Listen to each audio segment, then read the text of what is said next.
Hello friends, मैं आमिया bro street triple RS 2021 edition RS की वेजिंग ले रहे थे कि मैं क्रैश गार्ड से स्माइता हुई होंगे फ्रंट की स्माइल लुक नहीं टिपिकल बी टाइप क्या है तरह मैं हेडलैम्प ब्रेम्बो ब्रेक्स ओलिंस की सस्पेंशन नहीं मनिंगी से ये मेरा tyre section around 180 100 something 180 by 55 almost same most of the bikes see range का तो लाख में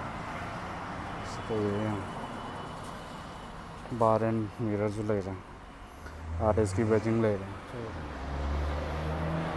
ट्रिपल दी सीन हाई एंड वो हाई तर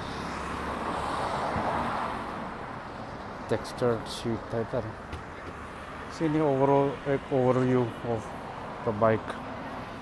triple RS. Thank you very much. Thank you.